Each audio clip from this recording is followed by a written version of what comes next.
I must say, I'm pretty excited to watch the Dread Saurian go kaiju battle with some of the greater demons in Game 3, but until then, we'll just have to content ourselves with it battling it out with other giant monsters. I've been sitting on this replay for a while. I actually forgot I had it, and then stumbled upon it again and was like, oh man, this was a really fun battle. I really gotta cast this one.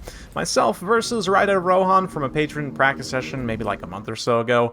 Yeah, I've got Nakai plus the Shredder plus...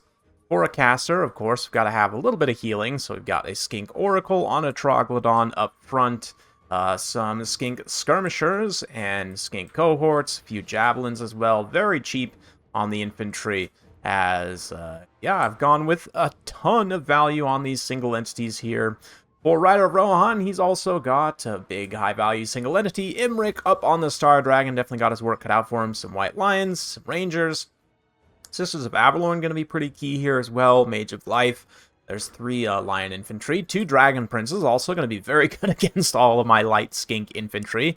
I really don't have a lot of good tools for taking out the Dragon Princes, so my idea with this build, just to kind of give you guys, I think, what I was thinking, was to sort of do like a bit of a kite. It probably doesn't work super well against High Elves as it might against other factions, but the Howdah, as you saw there from the Shredder, and just in general from a lot of the Lizardmen, like the Ancient Stegodon, or from the Dread Saurians, the Howdah does a lot of missile damage, so we're going to just use that little Skink machine gun up top to try and deal some damage. The Skink Skirmishers, the Troglodon obviously has a ranged attack for the Oracle, so I've got a lot of ranged units to just try and scoot and shoot a little bit here. That being said, this Sister of Avalorn can sort of apply an undue amount of pressure, and I don't really have the range to get at them, but they can sit here and just do some very cost-effective damage to the Shredder of Lustria.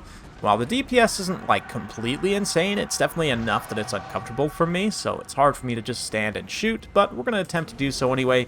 Dragon Princess come forward. Probably should be focusing the Skink Oracle on IMRIK at this point. I had been just shooting at the Rangers, but I'm going to switch over to the Dragon Princess now, since I can easily clean up some of their unit models here. Likewise, the Shredder also push forward, try and get at some of those Dragon Princes. We're going to move the Skink Infantry into a supporting position. We've got the Lord of Dragons debuffing the Shredder of Lustria significantly here. Only 24 attack, 10 melee defense. We're going to counteract here very shortly with a Harmonic Convergence from the Oracle. Nakai, though, has been taking some pressure also from the Sisters of Avalorn, so I'll be able to heal him up a little bit with successive Earthbloods, but I'm going to have to use them well. Dragon Prince is just taking a beating, though, and I do come in with the Harmonic Convergence all the way until after Lord of Dragons has worn off, but Dragonhorn just got popped map-wide as well, so the High Elves making a big timing push here. Dragon Prince is charging in, all of the infantry charging into the Skinks. Low attack Spearmen with Dragonhorn all of a sudden become high attack Spearmen to be able to get some damage, but the big kaiju battle getting started already. A little bit of a preemptive regrowth coming in on IMRIK. I did pop the Primal Roar, and this ends up being a pretty big mistake by me because all 3 of these expensive single entities go into a Rampage, and rather than going 3v1 on IMRIK here, they all enrage and just completely overkill those Dragon Princes, which is fine.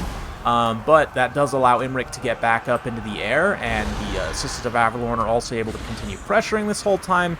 Second unit of Dragon Princes comes in and gets a nice surround here. They're going to take damage, but continue to distract. And that Earthblood also hit these 2, but did not hit Nakai. Not that it would have made a huge amount of difference, but that extra little bit of, whatever, a couple hundred HP, whatever it is, would have been pretty helpful. Nakai's going to go try and shut down the Sisters of Avalorn, while the High Elves get some healing, extended duration Earthblood. It does hit the White Lions as well as the Dragon Princes and IMRIK, all great targets here. And my single entities really aren't performing as well as I would have hoped. Harmonic Convergence on the Shredder of Lustria here.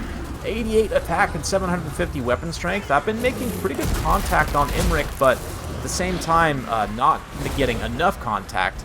There's a pretty big hit, but RNG definitely, I'm not going to say it was completely up to RNG. Definitely Ryder Rohan's been playing very well, but I do feel that I whiffed on some pretty important attack animations there. IMRIK's able to get back up around and Terrify. My Skink pressure from the flanks hasn't been able to actually get to the Sisters of Avalorn yet. The Dragon Princes that had taken a bunch of damage were able to be pulled back. Some of these other, like Rangers and stuff, distracting long enough but I can't occupy these Sisters of Avalorn until finally now I'm able to. Not in time to save the Shredder, though. It's already been routed off. The Skink Oracle's also getting very low. Nikai's getting very low. Just about got IMRIK to his healing cap, but things are looking a little bit uncomfortable for me. Do throw another Earthblood in there. IMRIK's going to pop Lord of Dragons on Nikai. Another regrowth on him, so his vigor is also totally fresh. I mean, I'm mostly fresh as well still, but Harmonic Convergence, try and counteract that Lord of Dragons. I'm also just going to go all in and pop Primal Roar, because he's probably dead anyway, so why not get the extra physical resistance and attack, try and get like one good attack animation in, but no, he just gets terrified and runs away. The Skink Oracle does get the Primal Roar, gets a little bit of extra attack, and again, it's just worth standing and fighting at this point, because he'd probably be done anyway. Shredder does come back, though, making me wish maybe I would have saved that and just casted a Earthblood instead on the Shredder to try and salvage the situation, but things are looking pretty grim, must be said, at this point. Skink Infantry obviously won't account for much in the late game. They're going to get terrified pretty quickly.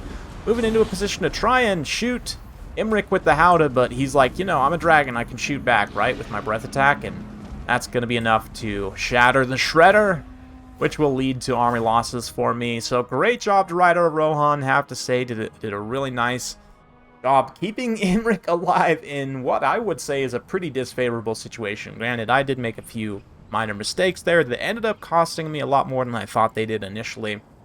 When we were playing the battle, I was like, man, why is IMRIK not taking any damage? Turns out he actually was taking damage and just healing it back, but also, you know, whiffing on some attack animations, getting some stutter stepping issues. I mean, even still, the Shredder of Lestria pays for itself in terms of raw damage value. 12,000 damage dealt, 3,600 damage value.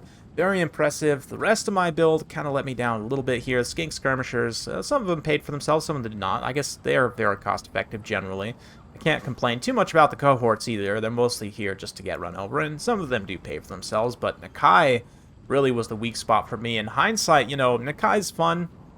His perfect vigor could be good in a situation like this if you're able to actually kite for some time, but you know, that Primal Roar, I think, maybe ended up costing me. So maybe you bring Nikai and just don't bring the Primal Roar so you don't accidentally screw it up.